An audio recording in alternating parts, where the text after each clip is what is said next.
Aspire to a clean career, leaving no shame for descendants. Hello everyone. Welcome to Encountering Chinese Case Stories. Cases judged by Bao Gong. Today, I'm going to bring you a story called The Sanguan Sutra.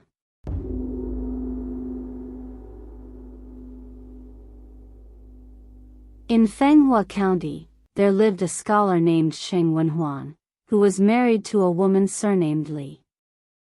The couple had reached the age of 50 without ever having a child, and their hearts were weighed down with worry over this.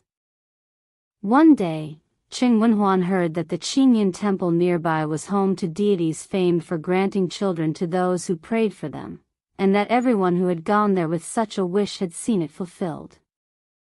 Excited, he went home and told his wife, and together they decided to go and offer prayers at the temple as soon as possible. They bathed, fasted, and prepared incense offerings. At dawn the next day, they set out for the temple. When they arrived, they burned incense and bowed deeply before the Buddha statues with utmost sincerity.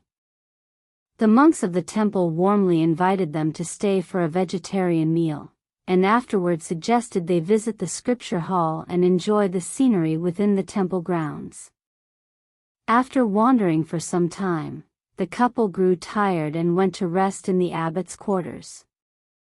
Cheng Wenhuan suddenly began to feel unwell and very drowsy, so he leaned against a table and fell asleep. At that moment, a monk whose religious name was Gong walked into the room. Seeing that Madame Li was strikingly beautiful, and that her husband was sound asleep, he was overcome by lustful thoughts and stepped forward to harass her. Li recoiled and shouted, "Shameless wretch! Do you know who I am, to dare treat me with such disrespect?" Her cry startled Cheng awake. Seeing there was no way to proceed, Gong slipped away in haste. When Cheng asked his wife what had happened, Li told him, "Just now, that vile monk came over while you were asleep and tried to take liberties with me. I drove him off with a tongue lashing." At this, Cheng flew into a rage. "Tomorrow I'm going straight to the county yamen. I'll report this monk's crimes to the magistrate and see that he's punished to the full extent of the law." Word of this quickly spread through the temple. The monks, fearing that news reaching the magistrate would ruin the temple's reputation, conspired among themselves. This couple came early, no other visitors saw what happened. "If we don't get rid of the man, trouble will surely come. As for the woman, she's fierce and will never yield easily. We can lock her away first, and over time, tempt and pressure her until she submits." Having reached an agreement, the monks rushed in and tied up the couple. Gong drew a knife to kill Cheng. Outnumbered, Cheng was powerless to resist. Meanwhile, a few of the monks dragged Madame Li into another room, intent on violating her. She fought back desperately until one monk stopped them. "Not now, she'll never yield in this state. Lock her in the side chamber first, and we can work on breaking her will later." The others agreed, and Madame Li was imprisoned in a secluded meditation room. Cheng Wenhuan knew there was no way he would leave this place alive, yet he was unwilling to simply wait for death. Desperately, he pleaded, "You've already taken my wife, it's clear you won't let me live. Since I'm doomed anyway, at least let me take my own life." Gong's voice was cold. "Absolutely not. Only if we kill you ourselves can we be sure the threat is gone." At this, an elderly monk, moved by a faint trace of pity, said, "Since he's already in the temple, it's not as if he can escape." Why don't we lock him up and give him 3 days to end his own life? That way, the blood won't be on our hands, and we can still answer to the Buddha." The other monks found this reasoning sound. They dragged Sheng to an empty room. There was nothing inside, and beyond the single door, high walls hemmed it in on all sides. They left behind a packet of arsenic, a length of rope, and a small knife. "You decide how to do it," one of them said, before locking the door and walking away. Inside, Cheng sat in grim silence. He thought, even if I've bought myself a little time, there's no window here, no way out. In the end, I can't escape death.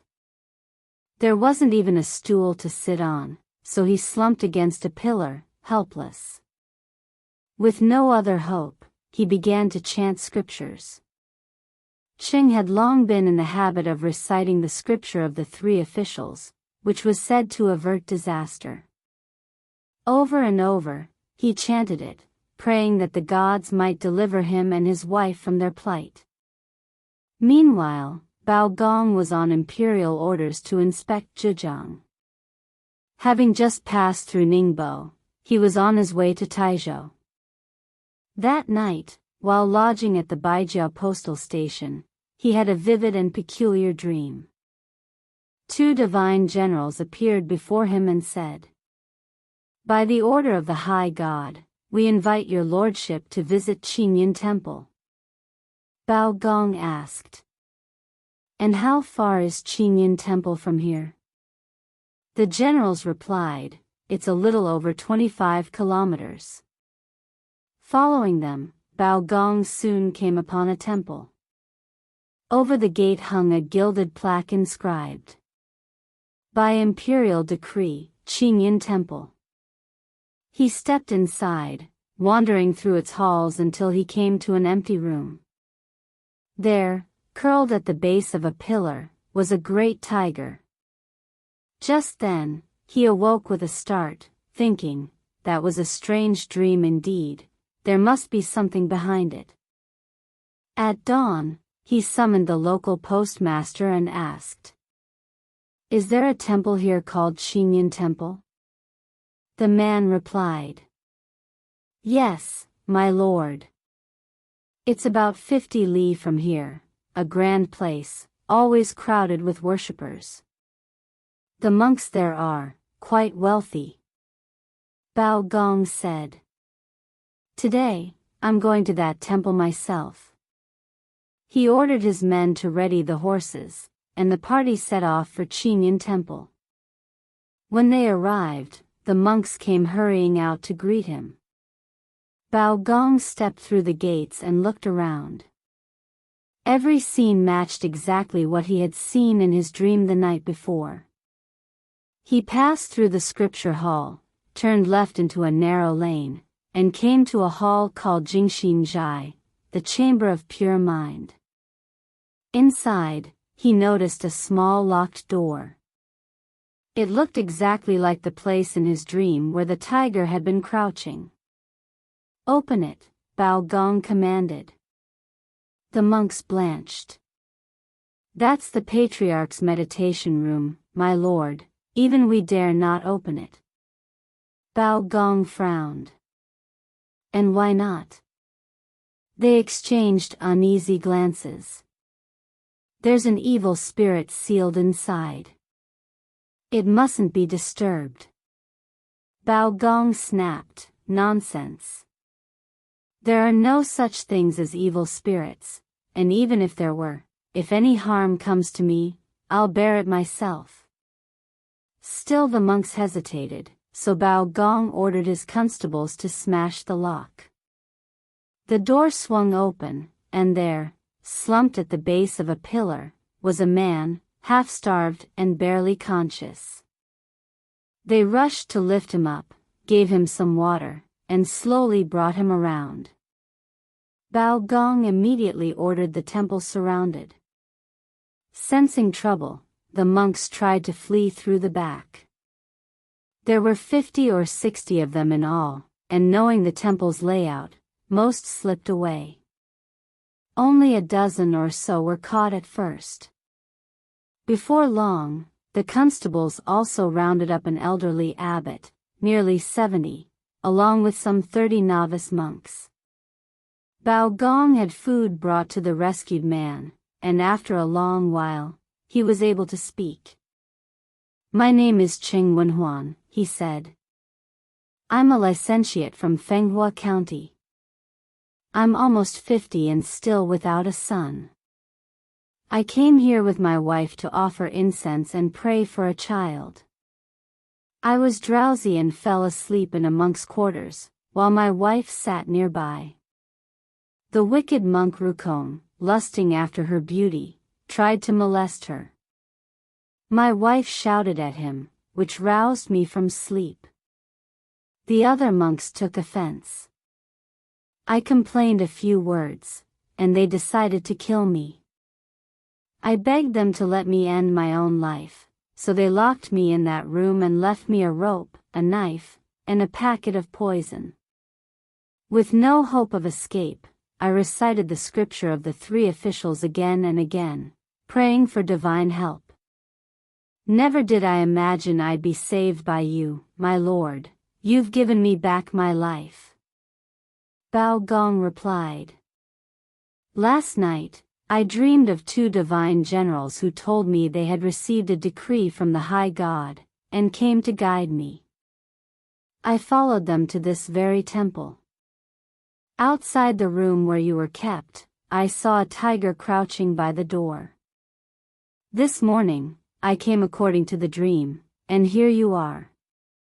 Clearly you must have done much good in your life for heaven to send me to your aid. But tell me, where is your wife now?" Tears filled Cheng's eyes.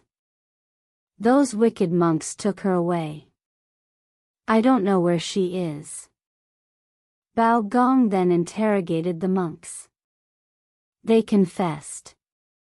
That woman had a fierce spirit. On the day of the incident, she fought back desperately. We had no choice but to confine her in the pure chamber. We tried to tempt her with food and drink, but she went on a hunger strike. In the end, she hanged herself. After she died, we secretly buried her beneath a tree in the rear courtyard. Bao Gong ordered the constables to exhume the body. When Sanguan saw his wife, he clutched her in his arms and wept until he nearly fainted. Bao Gong comforted him, saying, "Your wife's chastity and courage are worthy of honor. I will report this to the court so she may be commended." Afterward, Bao Gong ordered that the elderly monks and the child novices who had no major crimes each receive 80 strokes of the cane, and then be sent back to their hometowns. As for the monks involved in the case, all were sentenced to death. In his verdict, Bao Gong wrote, "Upon investigation, the monks Rukong, Jikong, and others of Qingyan Temple are found to have committed heinous crimes. They disregarded the laws of the Buddha's gate, lusted after beauty, and drove an innocent to her death, violating not only the monastic precepts, but also the laws of the realm." The licentiate Sanguan and his wife came to the temple to pray for a child. The wicked monks took advantage of their slumber to molest his wife. Angered, the couple spoke out, provoking the monks to attempt Cheng's murder. The monks separated the couple by force. They imprisoned Madame Li in a meditation chamber, trying to break her will with food and drink. They locked Sanguan in a dark cell, pressing him to take his own life. Madame Li, steadfast in virtue, refused the temple's water and food, and chose death rather than dishonor. Sanguan, confined and powerless, could only recite scriptures to beg the gods for aid. In the night, I dreamed of two divine generals who led me to the temple, where I saw a tiger crouched outside the very cell. Following this dream, I found Sanguan. Alas, his wife had already hanged herself to preserve her name. Her courage and fortitude merit reward. As for the monks Jikong, Rukong, and their ilk, for attempting rape and causing a death, they are to be beheaded. The other young and old monks, though uninvolved in the assault, are guilty of concealment and shall be caned before being sent home. Qingyun Temple shall be burned to the ground, its grain and silver confiscated for the state, to settle the people's hearts. When the judgment was delivered, Bao Gong had Jikong, Rukong, and the other 8 criminals beheaded and their heads displayed to the public. The remaining monks were given heavy canings and sent back to their native places. Bao Gong then admonished Cheng Wenhuan. Cheng Wenhuan, since you understand the Buddhist teachings, you should know that the matter of children is tied to karmic fate from past lives. Whether one is destined to have offspring cannot be changed merely by praying to the gods. If your fate holds no children, even daily worship will avail you nothing. What's more, you and your wife went out far too early in the day, a show of piety, perhaps, but not a safe choice. In future, you must strive to improve your moral cultivation, and not be obsessed with superstitious tales. Cheng Wenhuan nodded repeatedly, deeply regretting his actions. Bao Gong ordered that Madame Li's body be properly buried. The yamen provided a coffin and bedding, and a gravestone was erected at the site bearing the inscription, "Grave of the chaste and virtuous Lady Li." Bao Gong also reported her deed to the emperor. In recognition of her chastity, the emperor ordered a temple built in her honor, where she would be worshipped. In the years that followed, Cheng Wenhuan continued to sit for the imperial examinations, achieving excellent results, and eventually rose to the rank of vice minister. He never took another wife, keeping only a concubine, with whom he had 2 sons.